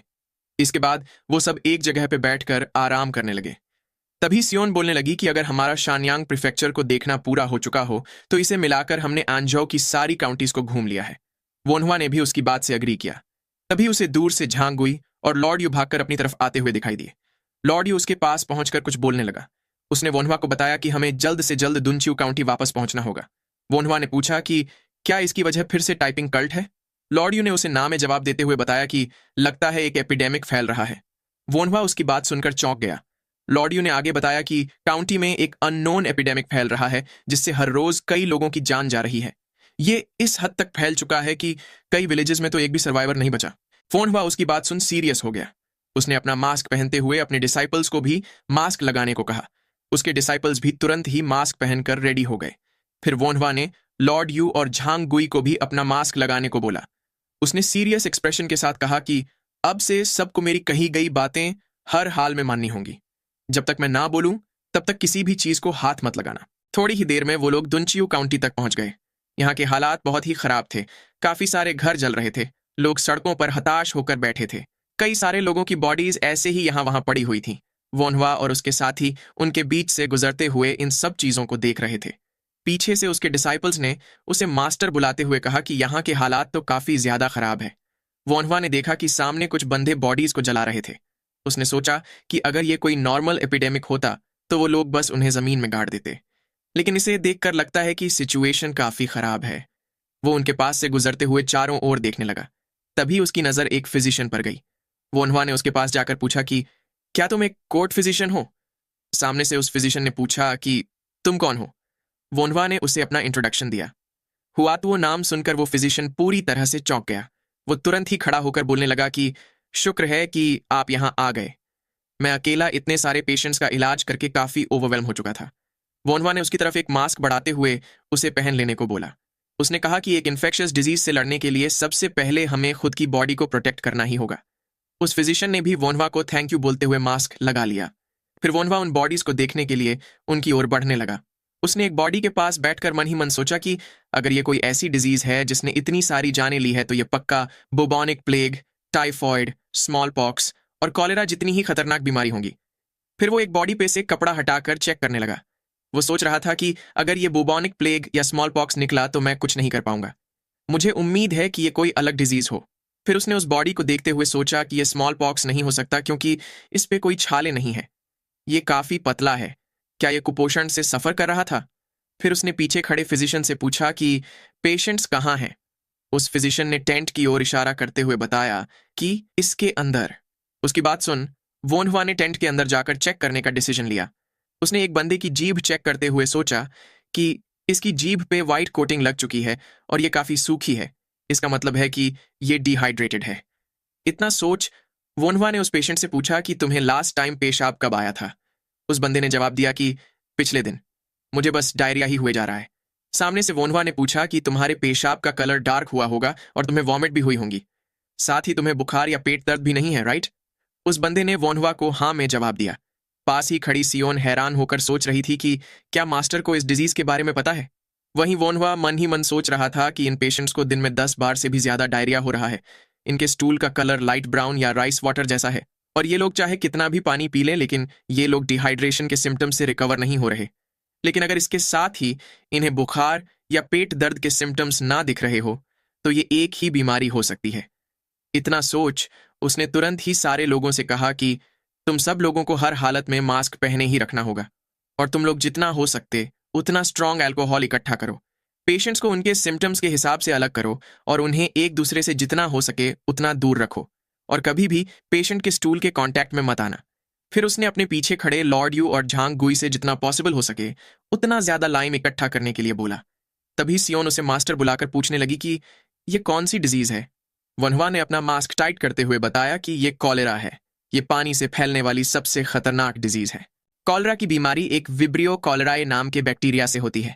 ये एक पानी से फैलने वाली बीमारी है जिसके लगने से पेशेंट की बॉडी में से पानी और इलेक्ट्रोलाइट्स तेजी से कम होने लगते हैं और पेशेंट डिहाइड्रेशन और मैलन्यूट्रिशन के चलते खत्म हो जाता है। वोनहुआ एक बड़े से बैरल में बाल्टी से पानी डालते हुए सोच रहा था कि कॉलेरा के टॉक्सिन्स की वजह से इलेक्ट्रोलाइट्स कम होने लगते हैं, इसीलिए सिर्फ पानी पीने से ही बॉडी को वापस से हाइड्रेट किया नहीं जा सकता। लेकिन चूंकि हमारे पास फिलहाल ना कोई एंटीबायोटिक्स है और ना ही कोई इंट्रावीनस फ्लूइड्स है, इसलिए हमारे पास ORS को प्रिस्क्राइब करने के अलावा और कोई चॉइस नहीं है। नमक काफी रेयर है और चीनी भी ना होने की वजह से मैं हनी का इस्तेमाल करूंगा। फिर उसने ये सब मिक्स करते हुए अपने डिसाइपल्स से कहा कि हर 1.8 लीटर बॉइल्ड पानी में 7.5 ग्राम नमक और 37.5 ग्राम हनी। ये चीज अच्छे से याद रखना। इस तरह से हमें ये सॉल्यूशन कई 100 लीटर्स की क्वांटिटी में बनाना होगा। कुछ ज्यादा खराब हालत वाले पेशेंट्स एक दिन में 18 लीटर से भी ज्यादा फ्लूइड्स को निकाल देते हैं। पेशेंट्स को कम से कम वो जितना निकाल रहे हैं उतना सॉल्यूशन तो पीना ही होगा। इसीलिए कई हजार लीटर्स ओआरएस फ्लूइड बनाने के लिए तैयार हो जाओ। और मेरी कुछ बातें तुम्हें हर हाल में अपने दिमाग में रखनी होंगी। पेशेंट्स को क्वारंटीन करना, उन्हें सिर्फ पका हुआ खाना और बॉइल्ड पानी ही देना, और जो चीज भी इस बीमारी से कंटेमिनेटेड लगे उसे हर हाल में डिसइंफेक्ट करना। तभी उस कोर्ट फिजिशियन ने वोन्हवा को आवाज लगाई। वो वोन्हवा से पूछने लगा कि क्या पेशेंट्स को सिर्फ पानी देना इनफ होगा। वोन्हवा ने उसे बताया कि एक्यूपंक्चर और दवाइयां मीनिंगलेस हैं, अभी के लिए यही चीज पेशेंट्स के लिए बेस्ट रहेगी। फिर हमें थोड़ी देर बाद का सीन दिखाया जाता है। एक टेंट के बाहर लोग लाइन लगाकर खड़े हुए थे, जिन्हें बियॉन और कोर्ट फिजिशियन अंदर की ओर भेज रहे थे। अंदर वोन्हवा ओबो और सियोन की मदद से पेशेंट्स का इलाज कर रहा था। कभी कभार उसे खराब हालत हो चुके बुजुर्ग लोगों को अपनी पीठ पे उठाकर ले जाना पड़ता था। लॉर्ड यू और जांगुई भी पेशेंट्स को मूव करने में उसकी मदद कर रहे थे। ऐसे ही थोड़ा वक्त बीत जाता है। वोन्हवा थकते हुए एक जगह पे बैठकर गहरी सांस लेने लगा। वो मन ही मन सोच रहा था कि पेशेंट्स की संख्या बहुत ही ज्यादा है। ये ट्रीटमेंट का तीसरा दिन होता है। तभी पीछे से ओबो ने वोन्हवा को आवाज लगाई। ओबो ने पीछे की ओर इशारा करते हुए वोन्हवा को बताया कि गवर्नर ने रीइंफोर्समेंट्स भेजी है। साथ ही हमने काफी सारा नमक और हनी भी इकट्ठा कर लिया है। ये सुन वोन्हवा ने उसके काम की तारीफ की। तभी किसी ने वोन्हवा को आवाज लगाकर कहा कि हम भी यहां आ चुके हैं। उस हेडकोर्ट फिजिशियन ने वोन्हवा को ग्रीट करते हुए बताया कि हम सारे अवेलेबल फिजिशियंस को यहां ले आए हैं। ये देख वोन्हवा ने खुश होते हुए कहा कि ये तो काफी अच्छा काम किया, अब हम और भी ज्यादा पेशेंट्स का इलाज कर पाएंगे। आगे उसने हेडकोर्ट फिजिशियन से बाकी सारे लोगों को ट्रीटमेंट की मेथड समझा देने को और सब लोगों को मास्क पहने रखने को बोला। फिर उसने लॉर्ड यू और जांगुई से मिलिट्री ऑफिसर्स को लीड करने के लिए कहा। उसने कुछ फिजिशियंस से पेशेंट्स को ट्रांसपोर्ट करने पर ध्यान देने के लिए रिक्वेस्ट की। पीछे खड़ी सियोन भी सोच रही थी कि सब लोग अपनी लिमिट तक पहुंचने वाले थे। ये राहत की बात है कि रीइंफोर्समेंट्स वक्त रहते ही आ गई। वहीं वोन्हवा उन लोगों को ज्यादा से ज्यादा पानी इकट्ठा करने को बोल रहा था। तभी अचानक वोन्हवा को कुछ अजीब फील होने लगा। वो वॉमिट करते हुए जमीन पे गिर पड़ा। सारे लोग वोन्हवा की ऐसी हालत देखकर चौंक गए। वोन्हवा को भी अपनी सिचुएशन का अंदाजा लग चुका था। पीछे से सियोन उसके लिए चिंतित होकर उसके पास आने लगी। तभी वोन्हवा ने उसे हाथ दिखाकर अपने पास आने से रोक दिया। उसने उन्हें आगे बताया कि फिजिशियंस को 2 ग्रुप्स में बांट दो। एक पेशेंट्स को ट्रांसपोर्ट करने पे ध्यान दे और दूसरा ओआरएस फ्लूइड बनाने पे। उसके डिसाइपल्स अभी भी उसके लिए परेशान थे। तभी वोन्हवा उठ खड़ा हुआ। वो लड़खड़ाते हुए वापस से टेंट की ओर बढ़ने लगा। वो परेशान होते हुए सोच रहा था कि ये इस बीमारी के अर्ली सिम्टम है। मैंने केयरफुल रहने की बहुत कोशिश की थी। आगे वोन्हवा ने ओआरएस की एक बोतल उठाकर अपने डिसाइपल्स से कहा कि मैंने तुम्हें जैसा सिखाया है वैसा करो। फिर वो उस बोतल को पीते हुए बोलने लगा कि पेशेंट्स को डायरेक्टली टच मत करना और हमेशा उन्हें चेक करने से पहले डिसइंफेक्ट करना। हमारे बीच में सिर्फ मैं ही इन्फेक्टेड हुआ हूं। हम तुम में से और लोगों का इन्फेक्टेड होना अफोर्ड नहीं कर सकते। मैं बाद में चेक करके इंश्योर करूंगा कि तुम लोगों ने मेरे सिखाए मुताबिक काम किया है या नहीं। ओबो भी उसकी बात सुनकर सीरियस हो गया। उसने अपने पास खड़े लॉर्ड यू और झांगगुई से कहा कि अब जबकि फिजिशियन वोन्हवा हमारी मदद नहीं कर सकते तो हमें और भी ज्यादा मेहनत करनी होगी। फिर उसने अपने पीछे खड़े लोगों से कहा कि मैं चाहता हूं कि मिलिट्री ऑफिसर्स पानी इकट्ठा करें और मर चुके लोगों को दफनाएं। बाकी फिजिशियंस प्लीज अपना मास्क पहनो और मेरे पीछे आओ। ऐसे ही शाम हो जाती है। वो लोग अभी भी अपने काम में लगे हुए थे। ओबो ने बियॉन को जूनियर ब्रदर बुलाते हुए कहा कि हमें इन्हें मूव करके और भी ज्यादा ओआरएस सोल्यूशन बनाना चाहिए। बियॉन ने भी उसकी बात से एग्री किया। पीछे से सियोन ने उन्हें आवाज लगाई। उसने उन्हें बताया कि सारे फिजिशियंस वापस जा चुके हैं। फिजिशियंस ये बोलकर वापस चले गए कि एक ऐसी डिजीज जो हुआतुओं को भी अफेक्ट कर दे उसके आगे हम क्या ही कर सकते हैं। और ज्यादातर मिलिट्री ऑफिशियल्स भी वापस चले गए हैं। ओबो ये सुन गुस्सा होते हुए सोचने लगा कि अभी तो आधा दिन ही हुआ है। फिर उसने सियोन से पूछा कि तो अब हमारे पास कितने लोग बचे हैं। तभी कुछ आवाज सुनकर वो दोनों चौंक गए। वो जमीन पे गिर चुके वोन्हवा को देख परेशान होते हुए उसके पास जाने लगे। तभी वोन्हवा ने उन्हें अपने पास आने से मना कर दिया। वो टेबल का सहारा लेते हुए खड़ा होने लगा। उसने उन्हें बताया कि मैं ठीक हूं, तुम लोग बस बाहर जाओ और जितने ज्यादा हो सके उतने लोगों का इलाज करो। मुझे यकीन है कि कुछ लोग मुझे कोलैप्स होता देख यहां से भाग गए होंगे। मुझे पता है कि ये काफी मुश्किल है, लेकिन फिर भी तुम्हें खुद को थोड़ा और पुश करना होगा। हमें जितने हो सके उतने ज्यादा लोगों को बचाना ही होगा। उसकी बात सुन ओबो ने तुरंत ही वहां से निकलते हुए बियॉन को अपने साथ चलने को बोला। फिर उसने पीछे खड़ी सियोन से कहा कि तुम्हें मास्टर का ख्याल रखना चाहिए और अगर वो कोलैप्स हो जाए तो मुझे बता देना। ज्यादातर पेशेंट्स जिनको काफी वॉमिटिंग हुई थी वो लोग बेहोश हो गए थे और उनमें से आधे लोग मारे गए थे। हम मास्टर की जिद के आगे कुछ नहीं कर सकते, लेकिन एक बार वो बेहोश हो जाए तो हम उनका इलाज कर सकते हैं। अब मैं ये काम तुम पर छोड़ता हूं। सियोन ने भी उसे हाँ में जवाब दिया। इसके बाद ओबो बियॉन के साथ टेंट से बाहर निकल आया। उसने एक बाल्टी उठाते हुए कहा कि हमें सबसे पहले कुछ पानी इकट्ठा कर लेना चाहिए। तभी पीछे से एक बच्चे ने उन्हें आवाज लगाई। वो उन्हें बोल रहा था कि फिजिशियंस, मैं भी आपकी मदद करना चाहता हूं। ओबो ने उसे बताया कि यहाँ खतरा है, इसलिए तुम वापस चले जाओ। उसकी बात सुन वो बच्चा मना करते हुए डेस्परेटली बोलने लगा कि प्लेग की वजह से मेरे पेरेंट्स मारे गए हैं, इसलिए मेरे पास खाने को कुछ भी नहीं बचा। प्लीज फिजिशियंस, मैं छोटे मोटे काम भी कर लूंगा, प्लीज बस मुझे अपने काम के हिसाब से तनख्वाह दे दीजिएगा। ओबो को उस बच्चे को देखकर अपने बचपन का वो इंसिडेंट याद आ गया जब वोनहुआ ने उसके फादर का टूटा हुआ पैर ठीक किया था। फिर उसने उस बच्चे से कहा कि कभी भी किसी पेशेंट के पास मत जाना, बस मुझे इस एक बात की प्रॉमिस करो। ऐसे ही थोड़ा और टाइम निकल जाता है। वोनहुआ एक बड़े से बर्तन में पानी गर्म करते हुए ORS बना रहा था और वो बच्चा उसकी मदद कर रहा था। वो बियॉन को भी सामान इकट्ठा करने में मदद कर रहा था। ऐसे ही सुबह हो जाती है। वो सब अभी भी पेशेंट्स का इलाज कर रहे होते हैं। तभी किसी ने चिल्लाकर कहा कि यहाँ एक और पेशेंट है, प्लीज जल्दी से एक बेड तैयार करो। बियॉन ने लॉर्ड यू और झांग गुई को एक और इशारा करते हुए पेशेंट को वहां ले जाने को बोला। वो बच्चा उन्हें देख हैरान होकर सोच रहा था कि मुझे तो यकीन नहीं हो रहा कि यहाँ इतने ज्यादा पेशेंट्स हैं। क्या अगर मेरे पेरेंट्स को ट्रीटमेंट मिली होती तो वो बच पाते? फिर वो सिर झटकते हुए मन ही मन बोलने लगा कि मुझे इन सब चीजों के बारे में नहीं सोचना चाहिए, मुझे अभी सिर्फ अपने काम पे ही फोकस करना चाहिए। तभी ओबो ने उस पेशेंट को चेक करते हुए बताया कि इसे भी कॉलेरा हुआ है, हमें इसे आइसोलेट करना होगा और ज्यादा से ज्यादा ORS देना होगा। तभी पीछे से उस कोर्ट फिजिशियन ने आकर उन्हें बताया कि यहाँ एक बड़ी दिक्कत हो चुकी है। ऐसा लग रहा है कि एक पूरा विलेज इस डिजीज से इन्फेक्ट हो चुका है। वो बता रहे हैं कि पेशेंट्स का नंबर 30 से भी ज्यादा है, इसलिए हमें एक नया टेंट खड़ा करना होगा। उसकी बात सुन ओबो ने तुरंत ही आगे बढ़ते हुए बियोन को भी अपने साथ चलने को बोला। वो सब तुरंत ही टेंट से बाहर निकलने लगे। वो बच्चा अभी भी अपने पीछे लेटे पेशेंट को देख रहा था। उसने मन ही मन सोचा कि सब लोग काफी ज्यादा बिजी हैं, उनके पास हर पेशेंट को अच्छे से चेक करने का भी टाइम नहीं है। मैं पेशेंट्स का इलाज तो नहीं कर सकता, लेकिन मैं मदद करने के लिए अपना बेस्ट करूंगा। मैं और भी ज्यादा ORS सोल्यूशन बनाऊंगा। ऐसे ही शाम हो जाती है। ओबो ने उस बच्चे के काम की तारीफ की और उसे वापस जाकर आराम करने को कहा। उस बच्चे ने भी ओबो को ग्रीट किया और फिर वहां से निकल गया। वो वापस जा ही रहा था कि उसे एक टेंट से किसी के कराहने की आवाज सुनाई दी। उसकी आवाज सुन वो बच्चा उस टेंट को चेक करने लगा। उसने वहां लेटी औरत को देख सोचा कि ये तो पिछले ही दिन यहाँ एडमिट हुई थी। वो उसके पास जाकर पूछने लगा कि क्या आप ठीक हैं? वो लेडी कांपते हाथों से उससे पानी मांगने लगी। वो अपने पास ही रखे जग की ओर इशारा करते हुए पानी मांग रही थी। उस बच्चे ने यह देख सोचा कि फिजिशियन ने मुझे पेशेंट्स को छूने से मना किया हुआ है, लेकिन मुझे यकीन है कि पानी देने से कोई दिक्कत नहीं होगी। इतना सोच उसने वो जग अपने हाथों से उठा लिया। उसने वो जग उठाकर उस औरत की ओर बढ़ा दिया। वो उसके पास जाते हुए उसे पानी पिलाने लगा। पानी पीने के बाद उस औरत ने उसे थैंक यू बोला। उस बच्चे ने भी उसके जल्द से जल्द बेहतर हो जाने की उम्मीद जताई। ऐसे ही दूसरे दिन की सुबह निकल आती है। ओबो अपने टेंट से बाहर निकलकर अंगड़ाई ले रहा होता है। वो काफी थका हुआ फील कर रहा था। तभी कोई चिल्लाते हुए फिजिशियन को बुलाने लगा। ओबो को कोई बंदा अपनी पीठ पे एक बच्चे को लेकर भागते हुए अपनी ओर आता दिखाई दिया। वो बंदा चिल्लाते हुए बोल रहा था कि शुआन बीमार हो चुका है। ओबो भी उसकी बात सुनकर चौंक गया। उसने तुरंत ही भागकर एक टेंट की ओर जाते हुए उस बंदे को अपने पीछे आने को कहा। ओबो ने अंदर पहुंचकर उस बंदे से शुआन को बेड पे लिटा देने को बोला। इसके बाद वो शुआन को चेक करने लगा। तभी शुआन ने उसे आवाज लगाते हुए माफी मांगी। ओबो ने उसे बात ना करने को बोल अपनी एनर्जी बचाने के लिए कहा। उसने पूरी डिटर्मिनेशन के साथ शुआन से कहा कि चिंता मत करो, मैं तुम्हें ठीक करके ही रहूंगा। शुआन भी उसकी बात सुनकर मुस्कुरा दिया। फिर उसने अपनी आंखें बंद कर ली।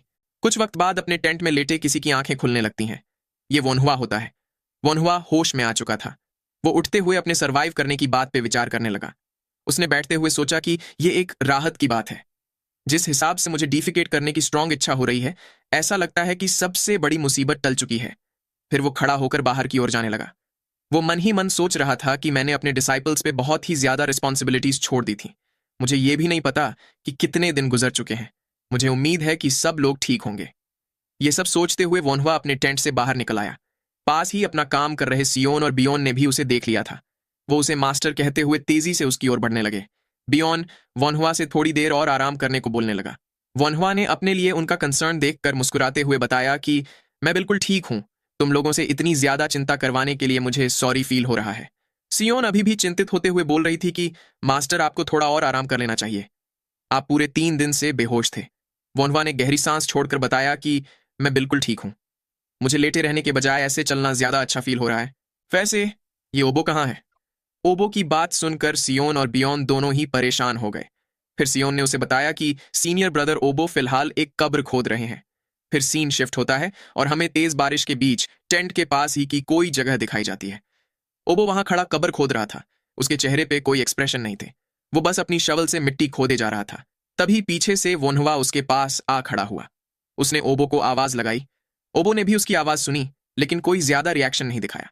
वो वोन्हवा से माफी मांगते हुए बोलने लगा कि मुझे आपको पहले ही ग्रीट करने आ जाना चाहिए था, लेकिन काफी सारी ऐसी चीजें हो चुकी हैं जिससे मैं आपसे मिलने नहीं आ सका। तभी पीछे से वोन्हवा ने पूछा कि यह कब्र किसकी है।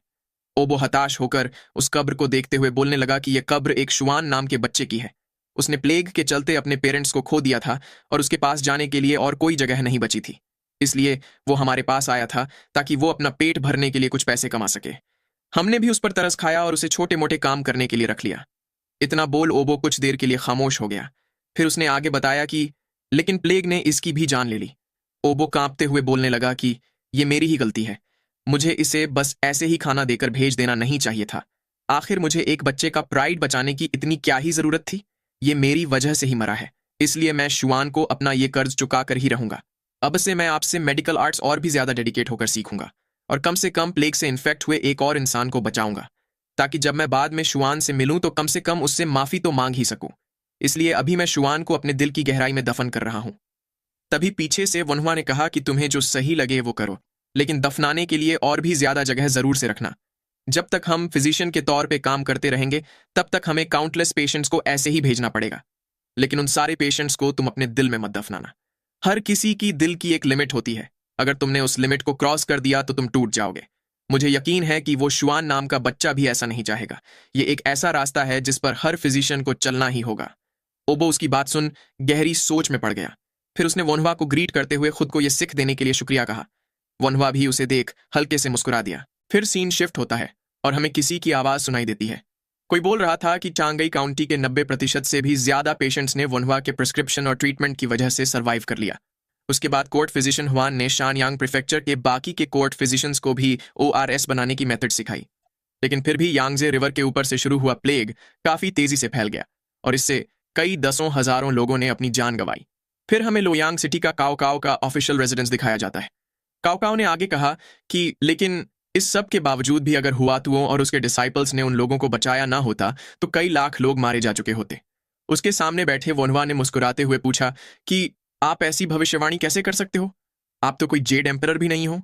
आगे से काओ काओ ने उसकी बात को नॉनसेंस बोलते हुए कहा कि जिन विलेजेस तक तुम नहीं पहुंच पाए थे वहां 60% से भी ज्यादा लोग मारे गए, लेकिन जिन विलेजेस को तुमने विजिट किया था वहां मरने वाले लोग 10% तक भी नहीं पहुंचे। तुमने लाखों लोगों की जान बचाई है। सामने से वोन्हवा ने अपनी चाय पीते हुए कहा कि ये एक अफसोस की बात है कि मैं ज्यादा जगहों पर नहीं पहुंच पाया। उसकी बात सुन काओ काओ मुस्कुराकर बोलने लगा कि मुझे इस दुनिया के द्वारा एक्नॉलेज किए गए डिवाइन फिजिशियन से ऐसी ही उम्मीद थी। यह अस्टॉनिशिंग है कि 2 साल तक प्लेग लगी हुई जगह घूमने के बाद भी तुम्हारा मन नहीं भरा। दुनिया घूमकर लोगों का इलाज करते हुए तुम्हें अब 6 साल हो चुके हैं। इसीलिए तुम्हारी हुआतुओं के तौर पे रेप्यूटेशन पूरी दुनिया में फैल चुकी है। वनवा उसकी बात सुन बोलने लगा कि यह टाइटल तो बस ऐसे ही है। तभी काओ काओ ने बताया कि अब बस कुछ ही दिनों में नया साल जियाजी आने वाला है। उसकी बात सुन वनवा चौंक गया। फिर उसने काओ काओ से कहा कि मैं इसीलिए यहां आया हूं। अगला साल पक्का एक मुश्किल भरा साल रहने वाला है। सामने से काओ काओ ने पूछा कि क्या तुम ऐसा उस सॉन्ग की वजह से बोल रहे हो? दरअसल यहां उस टाइपिंग कल्ट के सॉन्ग की बात चल रही है जो लोगों में फैल चुका है। उस सॉन्ग के लिरिक्स में गाया जाता है कि नीला आसमान ऑलरेडी खत्म हो चुका है और येलो आसमान का जल्द ही राइज होगा। जियाजी के साल में हेवंस की वजह से प्रॉस्पेरिटी होंगी। काओ काओ ने आगे पूछा कि लेकिन ये तो सिर्फ एक बच्चों का सॉन्ग ही है ना? वोन्हवा ने उसे बताया कि मैं पिछले 6 सालों में काफी सारी जगह घूम चुका हूं, इसलिए मुझे पब्लिक का सेंटिमेंट बहुत ही अच्छे से पता है। ऐसा कहा जाता है कि पब्लिक का सेंटिमेंट हेवन की इच्छा दिखाता है। काओ काओ उसकी बात सुन खड़ा होकर बोलने लगा कि मैंने सोचा नहीं था कि जो शब्द मैंने हिज मैजेस्टी से कहे थे वही शब्द मुझसे कहे जाएंगे। तुम्हारे कहे मुताबिक अगला साल वाकई में मुश्किल भरा होने वाला है। अगर कुछ हो जाए तो तुम अपने लोगों को लेकर चियाओ काउंटी चले जाना। मैं इसके लिए सारी जरूरी प्रिपरेशंस करके रखूंगा। वोन्हवा ने भी उसकी बात सुन सीरियस होकर सोचा कि अब इसमें ज्यादा वक्त नहीं बचा है। आधे महीने से भी कम टाइम में द येलो टर्बन आर्मी का तूफान शुरू हो जाएगा। इसके बाद सीन शिफ्ट होता है और हमें दुनचियो की काउंटी ऑफिस दिखाई जाती है। किसी ने ऊंची आवाज में हुआबोक के सामने अनाउंस किया कि हिज मैजेस्टी द एम्परर का आदेश पाने के लिए तैयार हो जाओ। ये सुन अवाबॉक तुरंत ही अपने घुटनों पर बैठकर एम्परर की डिक्री रिसीव करने लगा। सामने खड़े बंदे ने उसे डिक्री देते हुए बताया कि जूलू प्रीफेक्चर में रिबेलियन शुरू हो चुका है और वो तेजी से पूरे नेशन में फैल रहा है। तुम्हारा काम है उसे जल्द से जल्द सप्रेस करना। वाबोक ने भी ऊंची आवाज में कहा कि मैं हिज मैजेस्टी का कमांड रिसीव करता हूं। थोड़ी देर बाद वाबोक मुस्कुराते हुए वोनवा को बता रहा था कि काओकाओ ने तुम्हारे लिए एक लेटर भेजा है। वोनवा ने लेटर खोलकर देखा तो उसमें काओकाओ ने लिखा था कि मैंने हाहूदोन और काओ होंग को चियाओ काउंटी में भेज दिया है। साथ ही मैंने मिलिट्री फोर्सेस को और भी मजबूत कर दिया है ताकि सिक्योरिटी बढ़े और बैंडिट्स के हमलों को प्रिवेंट किया जा सके। इसलिए वोनवा, तुम अपने लोगों के साथ चियाओ काउंटी में रिफ्यूज ले लो। वोनवा ये पढ़कर सीरियस हो गया। तभी पीछे से ह्वाबोक ने कहा कि तुम मेरी चिंता मत करो और जल्दी से यहां से निकल लो। ऐसा लग रहा है कि सिचुएशन काफी सीरियस हो रही है। मेरे बदले माँ का अच्छे से ख्याल रखना। वहीं वोनवा सीरियस होकर सोच रहा था कि एक बड़ा सा वॉर अब ऑफिशियली शुरू हो चुका है। हिस्ट्री के हिसाब से द येलो टर्बन रिबेलियन 1 साल से भी कम चला था, लेकिन उनकी बची हुई फोर्सेज अगले कई दशकों तक सेंट्रल प्लेन्स को टॉर्मेंट करती रहेगी। इसलिए हमें रिबेल्स की संख्या जितनी हो सके उतनी कम करनी होगी। इतना सोच वोनवा ने सीरियस होते हुए अपने बड़े भाई को खुद का ख्याल रखने के लिए बोला। इसके बाद सीन आनचेंग के रुनान प्रीफेक्चर के आइडल रिवर नाम के इन पे शिफ्ट होता है। म्यूंग वोनवा को वेलकम करते हुए पूछ रहा था कि आपका इन मुश्किल भरे हालातों में यहां आना कैसे हुआ।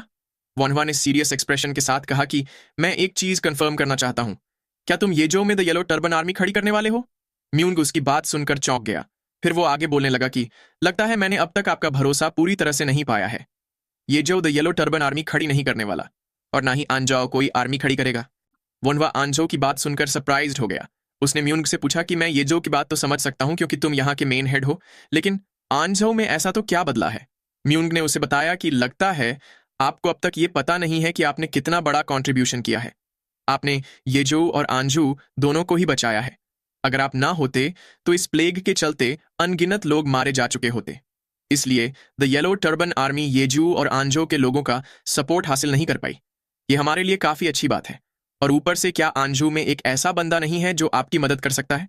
मैं प्रॉमिस करता हूं कि मैं उस बंदे को आपके सामने ले आऊंगा। इसके बाद हमें बताया जाता है कि जीजो के जूलू प्रीफेक्चर में येलो टर्बन रिबेलियन शुरू हुए 1 महीना बीत चुका है। वहां की आधी टेरिटरी टाइपिंग कल्ट के हाथों लग चुकी है। इसके साथ ही जीजो के आसपास की टेरिटरीज जैसे कि याओजाओ, बिंगजाओ और चिंगजाओ में भी रिबेलियन हो चुका था और उनकी काउंटी और काउंटी ऑफिस को कैप्चर कर लिया गया था। वहीं येलो टर्बन आर्मी जीजाओ में असेंबल हुई थी। फिर सीन शिफ्ट होता है और हमें एक बंदा गुस्से से टेबल पे हाथ पछाड़ता हुआ दिखाई देता है। वो अपने दांत भींचते हुए बोल रहा था कि उन कमीनों की मेरे खिलाफ जाने की हिम्मत कैसे हुई। दरअसल ये बंदा इस बात से गुस्सा था कि येजू और आंजो में येलो टर्बन रिबेलियन नहीं हुआ। वो गुस्से से कांपते हुए बोलने लगा कि वो कमीने पक्का अपनी औकात भूल चुके हैं। अगर वो लोग रिबेलियन शुरू करने की हालत में नहीं थे तो कम से कम वो लोग हमें मिलिट्री का खाना तो भेज ही सकते थे। फिर उसने मन ही मन सोचा कि अगर हमने इन कमीनों को ऐसे ही जाने दिया तो बाकी के मेन हेड भी ऐसा ही करने लगेंगे। मैं तो अभी के अभी जाकर उनको मार डालना चाहता हूं, लेकिन मैं अपनी पोजीशन खाली नहीं छोड़ सकता। इतना सोच उसने चिल्लाते हुए अपने लोगों से चिंगजाओ के मेन हेड को मैसेज भेजने को कहा। उसके लोगों ने भी अपना सिर झुकाते हुए उसका ऑर्डर रिसीव किया। उस बंदे ने उनसे आर्मी को यह मैसेज पहुंचाने को कहा कि चिंगजो को निपटाने के बाद उन्हें आंजो की ओर आगे बढ़ना है। वहीं हमें दूसरी ओर आंजो की दुनचियू काउंटी का सीन दिखाया जाता है। वोनवा अपने भाई को आवाज लगा रहा था। वो घूमते हुए वाबोक को ढूंढ रहा होता है। वो आवाज लगाते हुए अपने बड़े भाई को बुलाने लगा। तभी पीछे से वाबोक ने पूछा कि क्या हुआ। वोनवा उसे सलामत देख उसका हाथ पकड़कर बोलने लगा कि ये तो राहत की बात है। उसने आगे कहा कि मैंने सुना था येलो टर्बन आर्मी बहुत ही ज्यादा स्ट्रांग थी। उसकी बात सुन वाबोक बोलने लगा कि तुम्हें ऐसी बातों से परेशान नहीं होना चाहिए। तुम्हें हमारी माँ के साथ सुरक्षित जगह पे रहना चाहिए था। मैं ठीक हूं, इसलिए मेरी चिंता मत करो। तुम्हें अपना ख्याल रखना ही होगा। वहीं वोनवा अपने भाई की हालत देखकर हैरान रह गया। खून से लिपटे ह्वाबुक ने वोनवा को बताया कि मैं वापस नहीं आ पाऊंगा। तभी अचानक वोनवा अपने भाई का नाम चिल्लाते हुए उठ बैठा। वो डर की वजह से गहरी सांसें ले रहा था। उसे कुछ दिनों से यही सेम सपना आए जा रहा था। उसने सोचा कि ये कुछ अजीब है। जिस हिसाब से ये बार बार आए जा रहा है उससे मुझे ऐसा नहीं लगता कि ये सिर्फ एक सपना ही है। तभी उसकी नजर किसी चीज पर गई। उसे अपने सामने जल रही कैंडल में कुछ दिखाई देने लगा। वो उसे देख सोचने लगा कि क्या ये इस बॉडी का ओरिजिनल ओनर वोनहुआ है।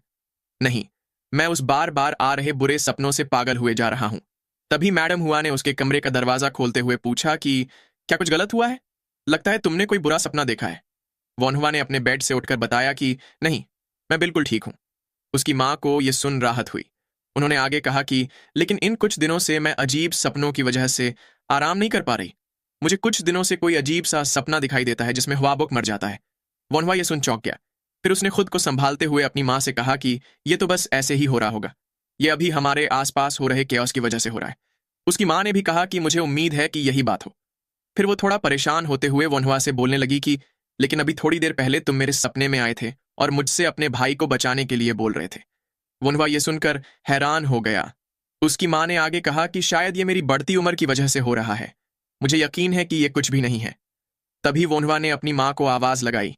उसने उन्हें ग्रीट करते हुए सीरियस एक्सप्रेशन के साथ बताया कि मैं दुंचियू काउंटी में वाबोक के पास जा रहा हूं। तो इस पार्ट को अब हम यही खत्म करते हैं। बाकी आपको एक ही पार्ट में वोनवा को 16 से बड़ा होकर 22 साल का होते देख कैसा फील हो रहा है ये मुझे कमेंट करके बताओ। और अगर अब तक लाइक नहीं किया तो वो भी करते जाना। तो मिलते हैं नेक्स्ट पार्ट में।